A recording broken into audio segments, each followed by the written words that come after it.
Maligayang pagbabalik mga kasolid, revelasyon sa naging sparring ni Casimiro kontra Marlon The Nightmare Tapales. Inoue, gustong mapanood ang sparring. The Nightmare, malaki ang tsansang maging undisputed sa Super Bantamweight Division. Pero bago natin pag-usapan yan mga kasolid, gusto ko munang i-shoutout ang ating kaibigan, one of the best actor, Richard Juan. Meron nga siyang paparating na pelikula mga kasolid na pinamagatang Kuya. This is based on true to life story of Kuya Gob Edwin L. Jubahid ng Davao del Norte.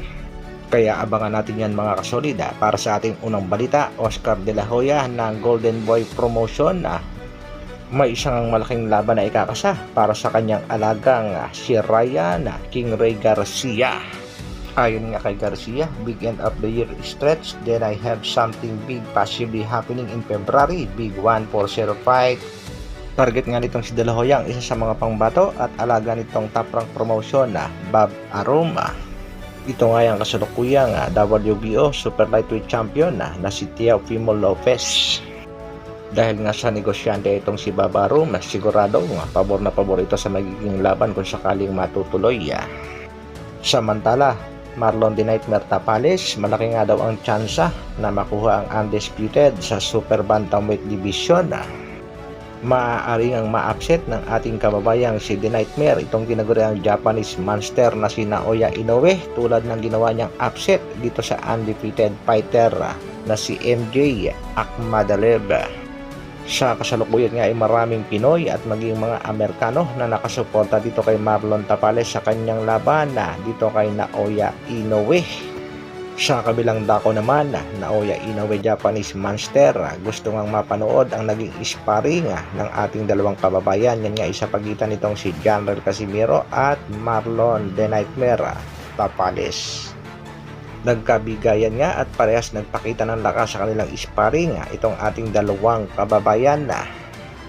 At ayon nga dito kay Marlon The Nightmare Tapales na malakas din daw talaga itong si General Casimiro at hindi rin daw talaga basta-basta kapag ito ang iyong nakalaban. Pagdating naman sa ating pambatong si General Casimiro, ganon din ang kanyang naging pahayag. Kakaiba daw ang lakas din itong si Marlon The Nightmare Tapales. Kaya hindi katakatakang maging unified champion itong si The Nightmare. Marami man ang hindi naniniwalang makukuha ni Tapales ang panalo, pero tingnan na lang natin sa actual na laban kontra dito kay Naoya Inoue.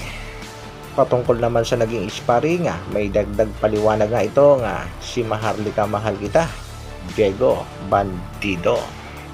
Pakinggan natin ang naging pahayag nitong si Dong Diego, courtesy of Anti-Marokoy Channel. Tanungin nyo na lang si Casimero how that uppercut or kung nakita nyo naman dumugo yung ilong ni Casimero, di ba? Tanungin nyo kung dumugo or hindi. Basta Sa kabilang balita mga kasolid, 21 days na lang masasaksihan natin ulit ang laban ng ating pangbatong si Angas ng Pinas sa bansang Japan kontra Yoshinori Oguni. At tila handang-handa na nga ang ating pangbatong si Alas, wala nang problema pati na rin sa kanyang timbang. Kitang-kita naman mga kasolid, hindi nga daw siya nahihirapan kumuha ng timbang sa 122 division tulad lang ng kanyang naging laban kontra dito kay Nitumba, na kung saan hindi naman nahirapan ang ating pangbato sa pagkuha ng tamang timbang.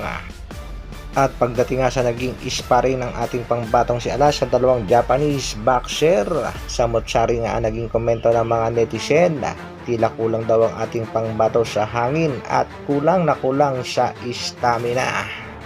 Ayon pa nga sa ibang netizen, dapat nga lang daw merong strength conditioning at nutritionist ang ating pangbatong si Alas. Maaaring sa ngayon ay walang magiging problema sa laban kontra dito kay Oguni. Paano daw kapag nakaharap na ng ating pangbato ang mga top contender tulad nitong si Luis Pantera Neri at ang tinaguriang Japanese monster Naoya Inoue. Mahirap nga daw pag kinapos sa hangin ang ating pangbato. May tugon naman dyan itong si Kuya Lods, Cuadro Alas, It's My Boy. Ito ang kanyang naging pahayag. Alam niyo ba mga boss kung ano talaga kulang sa akin? Kasi magkaiba talaga ang sparring at ang totoong laban sa ring. Ang kulang si Inoue talaga, basta abangan nyo ang pagtatapat namin. Dagdag pa ni Cuadro Alas, It's My Boy, kung pinoproblema nyo ang conditioning, nutritionist, kukuha tayo ng mga trainer, 2 trainer. Kung gusto nyo, gawin nating 10. Good luck sa laban ng ating pangbatong si Angas ng Pinas at good luck din sa paparating na laban ng ating pangbatong si The Nightmare, Marlon Tapales. Hanggang dito na lang muna mga kasolid. Isang like naman dyan at sa mga bagong mapapagawi sa aking munting channel, pasubscribe naman. Maraming salamat sa patuloy na pagsuporta at panonood. Mabuhay, Dr. Alvin Vlogs. Brrrr.